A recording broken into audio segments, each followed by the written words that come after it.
ಏನೋ ಇವತ್ತು ನಮ್ಮ ರಾಜ್ಯ ಸರ್ಕಾರ ಸೂಳೆಕೆರೆ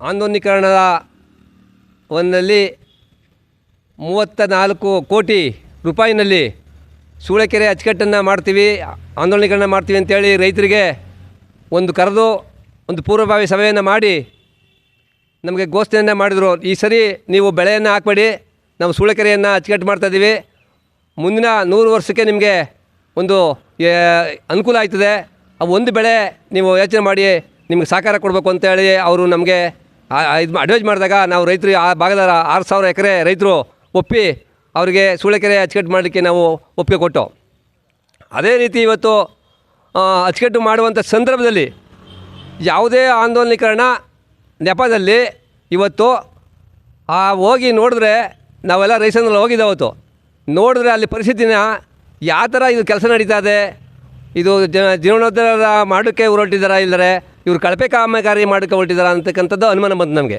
ಅವತ್ತು ನಮ್ಮ ಎಲ್ಲ ರೈತ ಸಂಘದರು ಹೋಗಿ ಒಂದು 20-30 ಜನ ನಾವು ಕೇಳಿದಾಗ ಅಲ್ಲೇ ನಿಂತು ಫೋನ್ ಮಾಡ್ದೋ, ಏನಂತ ಏನು ರೀ ಸಂಬಂಧಪಟ್ಟ ನಂಜುಂಡೇಗೌಡರಿಗೆ ಫೋನ್ ಮಾಡಿದಾಗ ನಾನು ಮಾತಾಡಿದಾಗ ಅವ್ರು ಹೇಳ್ತಾರೆ, ಗೌಡ್ರೆ ಯಾರೂ ಆಣಿಸಿಲ್ಲ, ಇಲ್ಲಿ ನೋಡ್ಕೊಳ್ಳೋ ಯಾರೂ ಇಲ್ಲ, ಹೆಂಗೋ ಅಡ್ಜಸ್ಟ್ ಮಾಡ್ಕೊ ಹೋಯ್ತಾವ್ರೆ.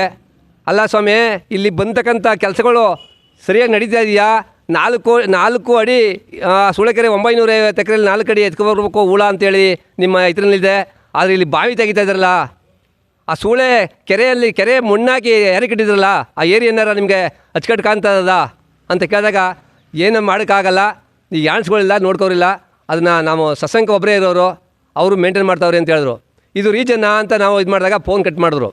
ಇಂಥ ಒಂದು ಬೇಜಾರಿತನದಿಂದ ಆ ಸೂಳೆಕೆರೆ ಆಂದೋಲನೀಕರಣ ಕೂಡ ಬಂದಿದೆ ನೋಡಿ. ಇವತ್ತು ಏರಿಯಾ ನಾವು ನೋಡಿದ್ದೀವಿ, ಆ ಏರಿಯಾ ಎಲ್ಲ ಒಡೆದೋಗಿದೆ. ಇನ್ನು 100 ವರ್ಷ ಬರೋದು ಏನದು ಕುಸ್ತೋಗಿ 100 ವರ್ಷ ಬರೋದೇನೋ, ಆಲೇ ನೀರೇ ಬಿಟ್ಟಿಲ್ಲ, ಆಲೇ ಏರಿ ಹೊಡೆದೋಗದೆ. ಆ ಬೀಸ ಹೆಂಗೆ ಮಾಡೋರು ಅಂತಂದರೆ ಭಾಳ ನೋಡಿದ್ರೆ ಅದು ನೀರೇ ನಿಲ್ಲಲ್ಲ, ನೀರು ಬಂದಂಗೆ ಹೋಗ್ತಾಯಿರ್ತದೆ. ಹಂಗೆ ರೈತರು ಬೆಳಗ್ಗೆ ಏನು ಕೊಡ್ತಾರೆ ನೀರವರು? ಇಂಥ ಒಂದು ಕೆಲಸಗಳನ್ನು ಅದು ಕಳಪೆಯಿಂದ ಕೂಡಿದೆ ಕೆಲಸ. ಅದು ಸ್ಥಳೀಯ ಶಾಸಕರಿಗೂ ನಮ್ಗೆ ಹೇಳಿದ್ವಿ, ಮನವಿ ಮಾಡಿದ್ದೀವಿ, ಅದು ಹೋಗಿ ಅವರು ಶಾಸಕರು ಮನೆ ಹತ್ರನೂ ಹೋಗಿದ್ದೀವಿ. ಸೂಳೆಕೆರೆ ಮಂದಗತಿಯಲ್ಲಿ ನಡೀತಾ ಇದೆ, ಅಚ್ಚುಕಟ್ಟಾಗಿ ನಡೀತಾ ಇಲ್ಲ, ಆಮೇಲೆ ಕಳಪೆ ಕಾಮಗಾರಿಗೆ ನಡೀತಾ ಇದೆ, ತಾವುಗಳು ಗಮನಿಸಿ ಅಂತ ಶಾಸಕರು ಕೂಡ ಮನವಿ ಮಾಡಿದ್ದೀವಿ ನಾವು.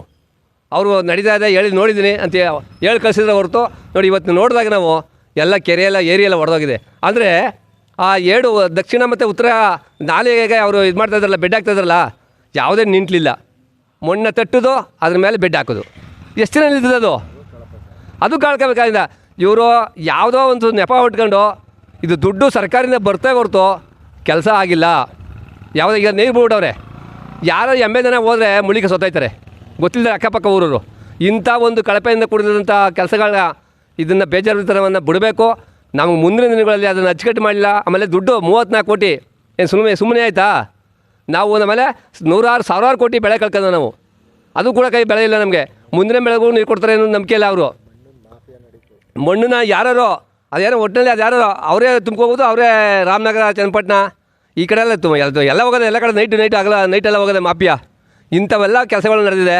ನಾವು ಈಗ ಶೀಘ್ರದಲ್ಲೇ ನಮ್ಮ ಎಲ್ಲ ಒಂದು ನಿಯೋಗ ಸೂಳೆಕೆರೆಗೆ ಹೋಗ್ತಾಯಿದ್ದೀವಿ.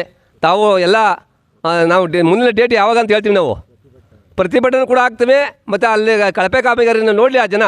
ನಾವು ನಮ್ಮ ಈ ಕ್ಷಣಕ್ಕೆ ಹೋಗ್ತಾಯಿದ್ದೀವಿ, ಅಲ್ಲಿ ನೋಡಿ ನಮಗೆ ಮುಂದಿನ ದಿನಗಳಲ್ಲಿ ಅದು ಅನಾರ ಕರೆಕ್ಟಾಗಿ ಅವರು ನಮಗೆ ಆಂದೋಲನೀಕರಣ ಮಾಡಲಿಲ್ಲ, ಕೆಲಸ ಮಾಡಲಿಲ್ಲ ಅಂತ ಹೇಳಿದ್ರೆ ಮುಂದಿನ ಪ್ರತಿಭಟನೆ ಆಗ್ತದೆ. ಆಮೇಲೆ ಅವರು ಅಂಕಿಅಂಶ ಕೊಡ್ಬೇಕು ನಮಗೆ. ಆಮೇಲೆ ನಮ್ಮ ಬೆಳೆ ಕಳ್ಕೊಬಿಟ್ಟಿವಿ ನಾವು. ಸುಮ್ಮನೆ ನಮ್ಮ ಜೊತೆ ಹುಡುಗಾಟ ಆಡೋದು ಬೇಡ. ಅವರು ಒಂದು ಬೆಳೆ ಇಲ್ಲ, ನಾವು ಇವತ್ತು ಪರಿಹಾರ ಕೊಡಬೇಕು. ಇವತ್ತು ಊಟಕ್ಕೆ ನಾವು ಅದನ್ನೇ ನಿಂತ್ಕೊಂಡಿದ್ದು. ಈ ಸೂಳೆಕೆರೆನೂ ಆಗಿಲ್ಲ, ಈ ಕಡೆ ರೈತರಿಗೆ ಬೆಳೆನೂ ಇಲ್ಲ. ಇಂಥ ಒಂದು ಪರಿಸ್ಥಿತಿನಲ್ಲೇ ನಾವು ಇದ್ದೀವಿ.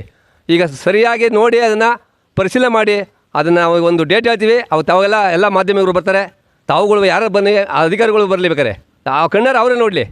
ಈ ಕ್ಷಣ ಮಾಡೋಕ್ಕೆ ನಾವು ಡೇಟ್ ಕೊಡ್ತೀವಿ. ದಯವಿಟ್ಟು ಎಲ್ಲ ನಮ್ಮ ರೈತ ಸಂಘದ ಎಲ್ಲ ಮುಖಂಡರುಗಳು, ನಾವು ಪತ್ರಿಕೆಗಳು ಬರ್ತಾಯಿದ್ರೆ, ಆಮೇಲೆ TV ಮಾಧ್ಯಮ ಬರ್ತಾಯಿದ್ರೆ, ಅಕ್ಕಪಕ್ಕ ಗ್ರಾಮದವರು ಈಗಾಗಲೇ ಪತ್ರಿಕೆಯಲ್ಲಿ ಓದಿದ್ದೀನಿ ನಾನು. ಅಕ್ಕಪಕ್ಕ ಗ್ರಾಮಗಳು ಸ್ಟೇಟ್ಮೆಂಟ್ ಕೊಟ್ಟರು ಪ್ರಜಾವಾಣಿ ಪೇಪರ್ನಲ್ಲಿ. ಇವೆಲ್ಲ ಗಮನಿಸಿದ್ದೀನಿ. ದಯವಿಟ್ಟು ಎಲ್ಲ ಬನ್ನಿ, ಅವತ್ತು ನೋಡೋಣ. ಯಾರೇನು ಇಲ್ಲಿ ರಾಜಕೀಯ ಮಾಡೋಕ್ಕೆ ಬಂದಿಲ್ಲ, ರೈತರ ಹಿತದೃಷ್ಟಿಯಿಂದ ಆ ಬೆಳೆಗೆ ನೀರು ಕೊಡಬೇಕು, ಆಮೇಲೆ ಕೆರೆ ಆಂದೋಲನೀಕರಣ ಆಗಬೇಕು. ಅವರು ಮಾಡಿಲ್ಲ ಅಂದರೆ ಜಿಲ್ಲಾಡಳಿತನೂ ಕೂಡ ಇದಕ್ಕೆ ಗಮನ ಹರಿಸಿಲ್ಲ, ಅದು ಕೂಡ ಸೋತಿದೆ. ಎಲ್ಲ ತಾಲೂಕು ಆಡಳಿತನೂ ಕೂಡ ಗಮನ ಹರಿಸಿಲ್ಲ, ಅದು ಕೂಡ ಸೋತದೆ. ದಯವಿಟ್ಟು ರೈತರಿಗೆ ಇದು ಮಾರ್ಕ ಆಗಿದೆ. ಮತ್ತು ಮುಂದಿನ ಬೆಳೆಗೆ ನೀರನ್ನು ಕೊಡೋಕ್ಕೂ ಅವರು ಕೂಡ ಇದನ್ನು ಸಿದ್ಧತೆ ಮಾಡ್ಕೊಂಡಿಲ್ಲ. ಈಗ ಕನ್ನಂಬಾಡಿ ಕಟ್ಟಲು ನೀರು ಕೂಡ ಇಲ್ಲ. ಇವತ್ತು ಆಲೆ ಚಳವಳಿ ಮಾಡಿದ್ದೀವಿ, ರೈತರು ಇರು ಬೆಳೆಯನ್ನು ಕಳ್ಕೊತಾ ಇದ್ದೀವಿ. ಎಲ್ಲ ರೈತರ ಆತ್ಮಹತ್ಯೆಗೆ ದಾರಿಯಾಗಿದೆ. ದಯವಿಟ್ಟು ಡೇಟ್ ಹೇಳ್ತೀವಿ ಬನ್ನಿ ಅಂತ ತಮ್ಮ ಮೂಲಕ ಒತ್ತಾಯ ಮಾಡ್ತಾಯಿದ್ದೀನಿ. ನಮ್ಮ ಯೂಟ್ಯೂಬ್ ಚಾನೆಲ್ನ ಸಬ್ಸ್ಕ್ರೈಬ್ ಆಗಿ, ಲೈಕ್ ಮಾಡಿ, ಪಕ್ಕದಲ್ಲಿ ಕಾಣಿಸೋ ಬೆಲ್ ಐಕನ್ನ ಕ್ಲಿಕ್ ಮಾಡಿ.